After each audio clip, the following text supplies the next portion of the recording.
Let's go, everybody. Welcome back to Content is Profit. Fonzie, I see you happy. I think, what did you get yesterday in mail that is helping? My notepad. Fonzie got his notepad back. I was feeling like, a part of me was missing. the little note cards, they weren't enough. I needed my I know, notepad. bro. You kept losing them. Like, you are the only person that keeps to do things in those. But honestly, it's because yesterday, last time before we recorded the podcast, I was sleepy. You were sleepy. Yeah, I had just woken up from a nap. I think my volume is super low. I had just woken up from a nap, and not today. Not today. Anyways, today I got my energy drink. I got the notepad. I got my bro. Welcome back. What else can I ask for? I know. Arsenal won yesterday. Arsenal too. won yesterday, so that's good too. That's very good. All right, well, congrats, bro. 5 out of 5. Let's go. Let's make this 6 out of 6. Today we have a amazing episode of a topic that everybody is talking about. We've been talking about this for like 2 years, so I'm just gonna put that out there. But I think we're gonna break down a video that we found online, and it's been pretty interesting in the content creation world. Yeah, we're actually trying a few new things too. Yeah, we're actually putting like clips inside today's episode. I know. Let's see how that goes. It's gonna be pretty epic. I know. Since we couldn't get that person to join the podcast, we are putting clips of him on the podcast. I know this is gonna be a production masterpiece, so keep an eye out for this. Yeah. And anyways, I'm gonna put an Easter egg for those that listen to Content is Profit. So maybe we can help you rally up, a crew to get this person on the podcast. I think you need to dye your hair yellow first. If we get today's guest on the podcast, we will both shave our beard live as the person. Definitely not here. live. There's going to be hair all over the office. And we're just going to leave not the gonna stash. Happen. Today, that person that we're going to try to get is, what's his name? Alex Hormozi, baby. Let's go. Oh, yeah. Papa Hormozi. Anyways. Okay. Bro, if we get him on the show, we should get like these suits, these foam suits that make you look like all jacked up. Bro, we should show up in those. Sounds good. You have great ideas. Let's go execute now. All right, here we go. Okay, wow. I'm depressed again. I'm sad again. Goodbye. All right, here we go. Ready? Hey, I'm Luis. And this is Luis. And welcome to the Content is Profit podcast. In here, you're going to get the insights, accountability, and drive to create consistently and increase revenue. You'll hear from top entrepreneurs, creators, and anything and everything you need to know about content. All this while having a good time. The goal of this podcast is simple: to entertain, educate, and turn your content into profit. Let's go. Welcome back, everybody. Welcome back to Content is Profit. I'm excited today. We're trying something new over here. We just mentioned it a little earlier, but Fonzie, thank you for doing all the research, man. Like, I saw the video and I'm like, I got this. But you're like, no, you didn't get this. You need my notes. Somebody has to carry the team, and that is me, guys. And if you enjoyed today's show, guys, please don't forget to follow the show in all your podcasting platforms and follow us on social media at Beast Bros Co. And you know what to do. If you enjoyed today's episode and it helped you move one step closer to your goal, don't forget to share it with your BFFs and your family as well. Yeah. And of course, anybody and everybody. Ooh, I mean, share it and tell them, hey, download because he helps the Beast Bros. And if he helps the Beast Bros, he helps me as well. So thank you guys. That was good. So selfish, bro. So selfish. You're so selfish. No, we love you guys. We love the support. By the way, we're breaking records here on Content is Profit. This past month, 5 times the amount of downloads as the first 3 months ago. So thank you. Studio clap. Thank you so much for you, the listener. You didn't pick up on the joke last time. Remember, when we're going to do studio clap, it's going to be like all weird. But you were all weird, and I was like legit because anyways, I did miss it. Proceed. Tangent alert. Okay, tangent alert. Fonzie, let's get the show on the road, right? A little background on what we're doing today. Yeah, absolutely. We saw this video that one of our good friends shared on Instagram, and the video, it's about a presentation that Alex Hormozi did on how he grew 1 million followers in 6 months. And that is pretty fantastic, right? So what we're going to be talking about today is actually that is the 1 million followers framework by Alex Hormozi, how to 10x your growth. But there's a little disclaimer in there, right? Because of course, not everybody is as jacked and has such an epic beard as Alex Hormozi, but also they haven't been putting all the work throughout the years that he has been putting, right? He published a book that got a lot of attention. He's been building lots of businesses, and he's been doing the hard work behind the scenes. Yeah. Right. That has led him to a point that then he can leverage that influence that he has with massive volume of content, right? This whole framework that we're going to share with you to increase his following in the millions, right? So keep that in mind. That being said, as always, we talk about principles, and these principles apply to you regardless of where you are in your journey. Of course, you need to make sure you know what is your capacity and what are your resources when doing all this thing. But the principle per se, this thing applies to you. So make sure to pay attention. That's right. I mean, you did mention all the disclaimers. And again, pay attention to those principles, because if you apply it, you're going to see some results. We have applied some of these, and we're going to share some of the results as well if we got some time at the end, or probably on the next episode. But I'm excited to dive in. So should we watch the first clip? Yeah. Play the first clip where the one and only Alex Hormozi here is sharing a few commentary from Grant Cardone. All right, here we go.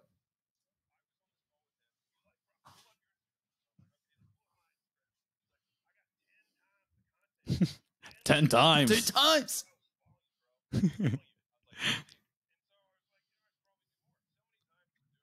Volume, bro. Woo! That was good. Okay. So let's talk about that. Let's break that down. So for those that don't know, I think Layla, so Alex's wife, actually bought him this like private coaching package with Grant Cardone, which was worth like $100,000. Katie, pay attention. It was worth like $100,000. Oh. And Alex Hormozi actually recorded everything and put it online for everyone to see, which is very impressive. The Robin Hood of entrepreneurship. The Robin Hood of entrepreneurship. But at the same time, I remember a comment that he made in those videos. He's like, hey, like, this obviously is just going to help people that are in certain places in their journey. But still, he just puts it out there. And I think that was absolutely amazing. So let's talk about volume. 10x the volume. And I mean, Grant Cardone has way more followers and a big audience. He's been pretty loud. I think this is a big one that we get all the time, right? Because the system that we've been able to design internally for the Beast content, and you're about to see a lot more kind of coming out, is all designed to produce as much volume as our capacity allows, right? And I think the model that we have allows us to do that. But when we share it, it's funny, we get mixed feelings, right? We have people that are not too keen on the volume side of things, and we have our theories, right? We've shared this with a few episodes where maybe the people that complain on this is people that might not have the capacity, right? And they cannot do something, whether that's money, whether that's a team, whether that's a system, right? The second that we were able to design that system, all the belief around volume kind of changed. And as soon as we started distributing that, we've seen the results, right? Hence the last 2 weeks on shorts, I think we've done blocks of like 9 shorts per day, right? And it's increased a ton of views. I think it's racked up like about 15,000 views or something, like 80 hours of content that people had watched with the Beast Bros face. So to that, I say, obviously agree on it. And there's mixed feelings. So if you are in that position where you're like, volume might not be the way, try to figure out a way on how you can increase that by resources, or by creating a system, or by sending us a quick DM, and we'll share some of that. But you'll see in the rest of the episodes, they share a little bit on how they tackle this and exploited Alex's content. Absolutely. And I think there's a spot here where a lot of people are like, well, I don't want to do a lot of volume because I do so much quality, right? Kind of like the rapper. Mm-hmm. And that's going to tie into the next clip that we're going to share. But, for us, it's kind of like a test methodology. You're putting your message out there and you're throwing it out, and you're going to see what people are answering to. And you cannot really do that only with quality. Sure, you can have volume with massive quality on the whole production side, but how much resource would that take, right? Probably in the 5 to 6 figures per month, literally, to have that production, to have quality and volume at the same time. But you can have volume with quality of the message and not so much that quality of the production, which is going to require less resources, and you can turn that one around, way faster. And I think that ties in to our next clip. You want to play it? I think this is gonna be like a multi-episode thing, just so you know, because like there's so much thoughts. As we close, It's a lot of juice. There's a lot of juice in here. It's a lot of juice.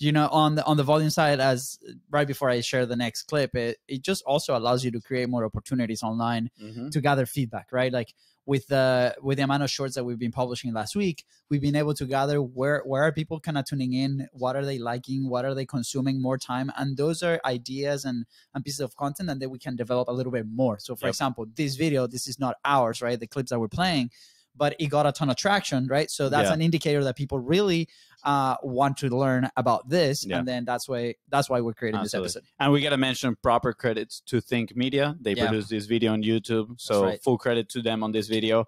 But full credit to us on the awesomeness on the commentary. In the commentary. All right, clip number 2. Let's make this happen. Let's see. This one is about the messaging and the production. That thing that we were talking about. All right, let's check it out. All right, let's see. You got it? Almost there.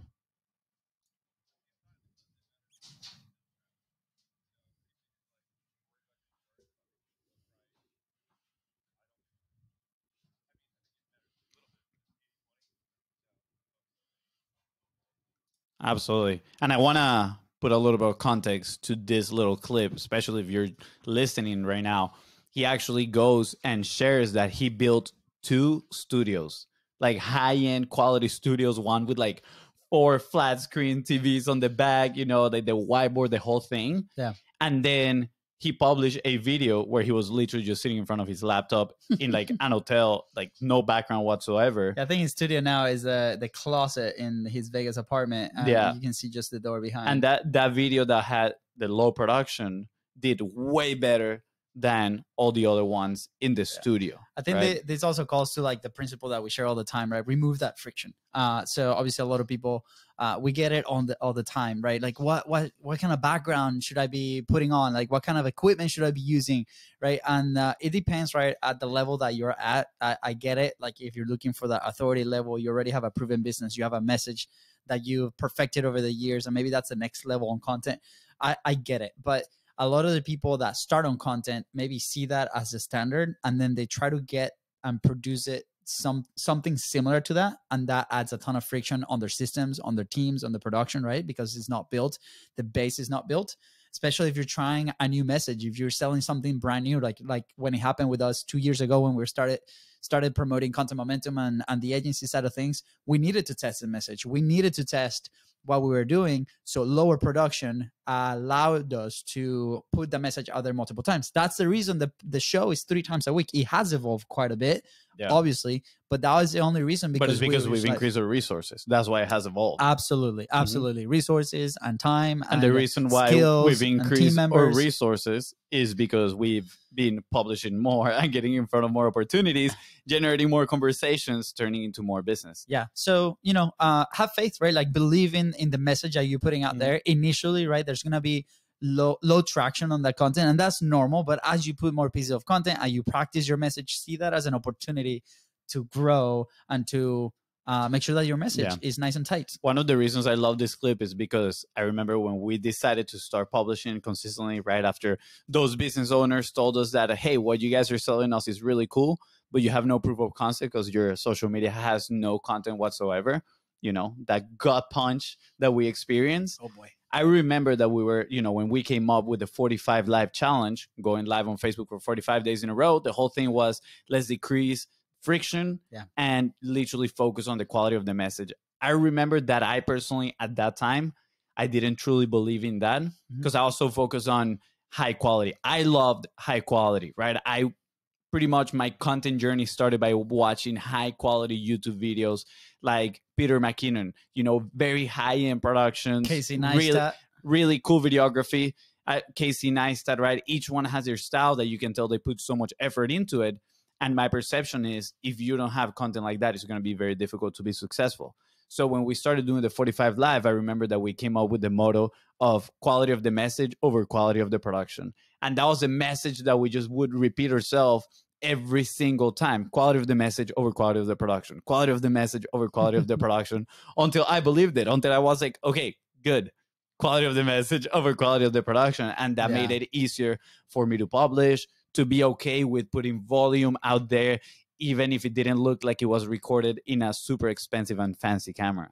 Yeah, I love it. And to this day, right, it might look nice, but we are on a probably like a $50 webcam. Like it's not a DSLR or crazy camera, right? And obviously there's some accessibility, right? And at the end of the day, it's like, what do you feel comfortable? But at the end of the day is that belief that you got to put it out there, right? Absolutely. So start loading clip number 3 here. And, after you start trusting on the quality of the message over quality of the production, there's something that's going to happen. You're going to say, okay, well, how do I talk for so long? How do I create that many pieces of content? And this is where Alex shared what is his content creation model, right? Identifying his ideas. And it's actually really cool. We have, I feel like, a somewhat similar process. Yeah. We'll show the clip, and then we'll share what we do. Yeah. And then, we'll share our opinion and everything. So, all right, hit it. All right, here we go.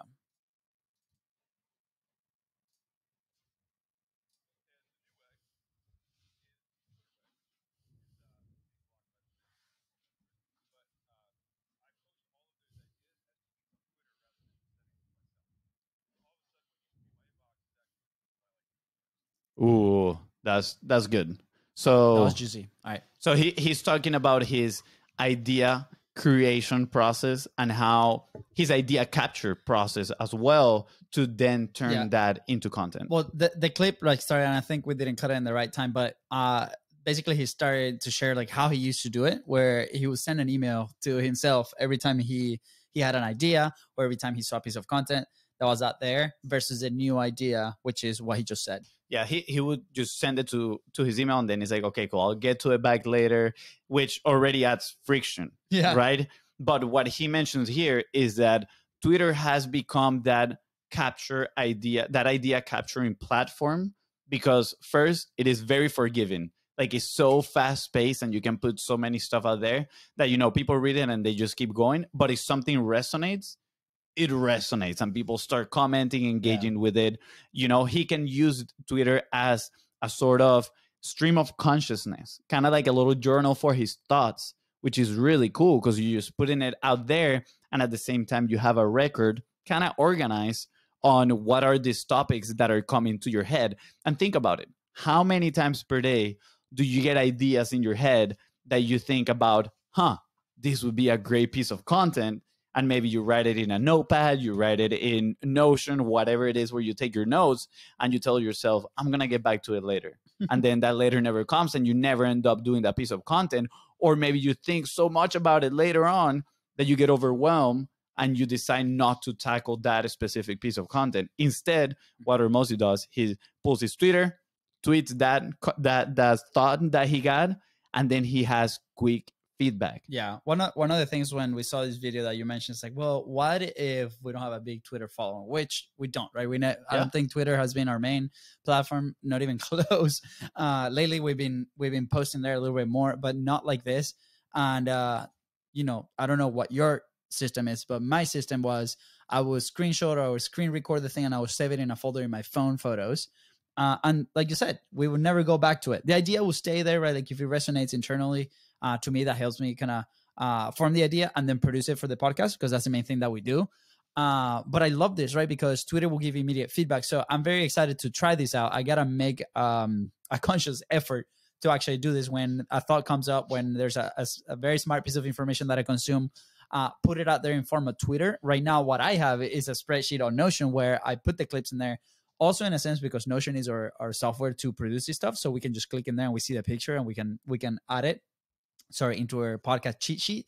But I think as proving the ideas that resonate, right? We talk about this on the episodes for the newsletters, where, we can go to platforms like Reddit, right? And obviously Twitter's like that. But I'm very excited to see what happens if you don't have such a big following, right? Because it's going to be a repository of ideas, maybe with feedback, maybe without feedback.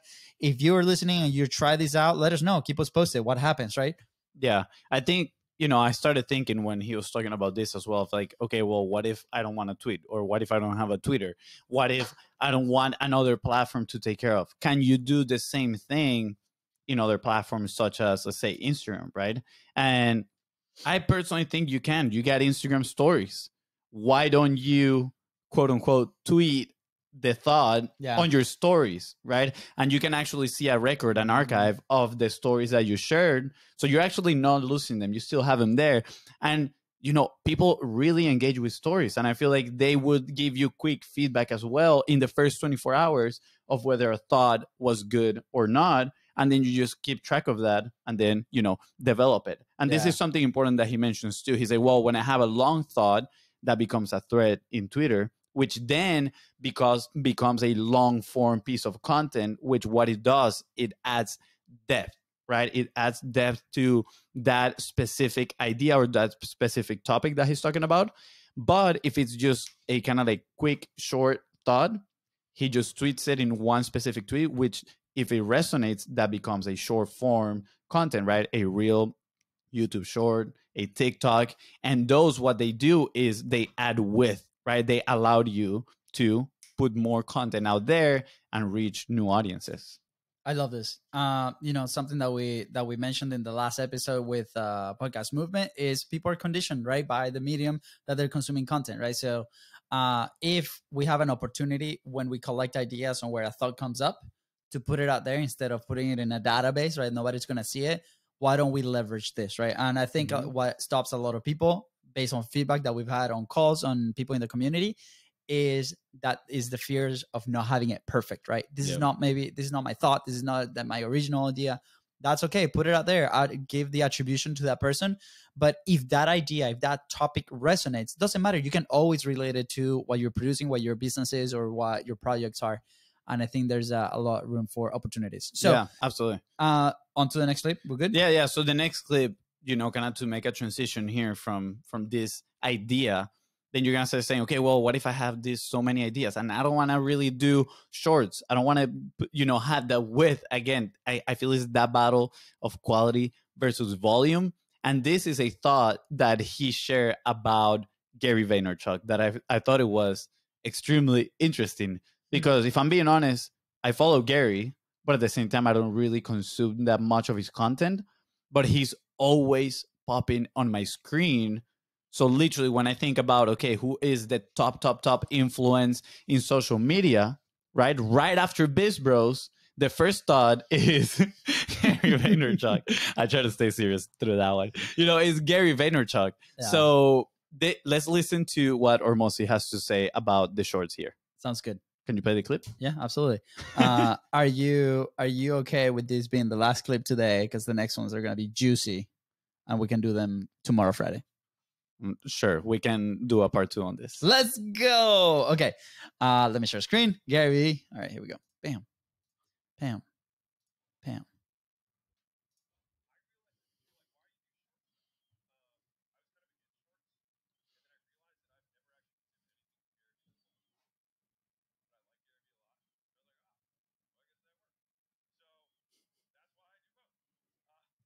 There you go. So look at that. He's like, I never consume them. I like Gary. So the like and trust factor is actually not tied up to whether you consume it or not. I'm sure he knows Gary too in person, yeah. Right? But guess what? Like, just the fact that you're showing up on people's feed, it's invaluable. It's massive. And we experienced that in Funnel Hacking Live last year. And we shared this story before, so I'm going to make it brief. But they were giving away the 2 Comma Club Awards. And we stood up to go to the restroom. And some of our friends that we've had on the podcast or that we connected through the community, they stopped us and they were like, guys, congratulations. And we're like, why? They're like, because you guys are getting the 2 Comma Club Award, right? And we're like, not really. No, we're not. And they're like, oh, man, we thought you did because we see you guys everywhere. Yeah. Right. And that is that concept of art that we shared all the time. Authority, relevancy, and trust. Consistency builds art. Yeah. Authority, relevancy, and trust. And it's incredible that perception that it gives to people just showing in their feed. So I'm going to leave you with this before you take over. But is the lifespan of a post is very short in social media. So if you decide to go with the quality of the production and you post something once every week, guess what? Your post is going to live for a little bit. And then unless you're now dependent on other people's actions to actually boost your posts. You are dependent on other people's engagement, on whether other people decide to actually watch your content multiple times. So the algorithm starts pushing it to more and more people. But if you are posting 3, 4, 5 times a day, now you're getting on their feed and you're just being consistent, and you can control that. Yeah. But you cannot control their engagement. No, and I love this, right? Because in the test that we did on Shorts last week, there were 3 days in a row that we posted, and every single day that we posted in chunks of 9 shorts at the same time. So it was 9 shorts in a row, and then the next day 9 shorts in a row. Every day got momentum. It's like this big wheel that grabs momentum, and then we stopped for 3 days because we were out at the event. And we just stopped that project for a little bit because there's some other stuff in the back end that we're doing for that. And then when we restarted the publishing, when we caught up again, it felt harder to get that momentum again. It was like smaller views or a smaller reach. And then the second day that we posted, a little bit more. And then the third day that we posted, a little bit more. So this obviously tells us something, right? If the platforms rewards you for that consistency, right? Whether that's 9 shorts, 2 shorts, 1 short, whatever that is, make sure that it's consistent day in and day out. So measure your capacity. We talk about this all the time in the publishing pyramid, whether that's your time, whether that's your team, what are those resources so you can stay consistent over time. And keep this in mind. I was on a call earlier today and we're talking about this. The time, make sure that you allocate the time for the creation. That gives a lot of energy to a lot of people, right? Time for the creation, time for the production, whether that's you or your team, and then the time and the resources for the distribution, whether that's you or your team. Creation, obviously, if you're the face of it, obviously you, but keep in mind the other two because most people don't pay attention to that. So, dude, I love this. Yeah, we should be doing more of this next week. I know. Next episode. There's a few things here that we're gonna share. We're gonna talk about how to simplify, or the virality simplified. What's the secret recipe coming from Mr. Beast? Yeah, we're gonna talk about the long form formats that Hormozi uses for his videos and the short form, and maybe we'll spice it up and we'll add some of our frameworks that we use to create these videos. Why are frameworks important? They minimize your decision fatigue, and you can come in really easy and plug things in, plug the information in, and it just makes the whole creation process extremely easy. So we're gonna be sharing Hormozi's, the one that he's sharing there, and then some of ours, and then how he went from 20K downloads a month, 20,000 downloads a month, to 400,000 downloads a month on his podcast, right? And trust me, it is very simple. And again, obviously, you're potentially not gonna see the same results, but it's something that you might be avoiding doing, and is a very quick switch that you can inject into your content. And last, we're gonna talk about the distribution, right? How he went from I don't wanna ruin it, but we're gonna talk about how he 10x his output. Hashtag juicy. So good. It's so good. And we're gonna share also some results of tests that we're running over the last 2 weeks on our side of things. Obviously, our accounts are not as big as them. And then how does that translate to business? Because vanity metrics don't matter. Alex's objective is a little bit different than ours. Ours is really tied down to different goals that we have in whether that's the podcast. He's building a brand now. He's building a brand. He's building a brand. He's giving a lot of stuff for free, which is amazing, right? And we've talked about this, and we're gonna probably debrief a little bit of that in the next episode. So, Fonzie, we good? That was good. That was a good episode. That was a solid one. Let us know. Was that a good episode? Send us a message. Yeah. Do you like the idea of putting the clips, commenting them, coming up with conclusions, sharing a little bit more about our frameworks? Let us know. Give us some feedback. Greatly appreciated. And don't forget to follow Contents Profit. That's right. With that said, guys, thank you so much for tuning into the Contents Profit podcast. Go ahead and follow the show and follow us on social media at Biz Bros Co. That is right. And if today's episode helped you move one step closer towards your goal, please don't forget to share this episode and subscribe. And if you want, leave a review. Pretty honest, we love feedback. See ya. Bye, guys. Take care.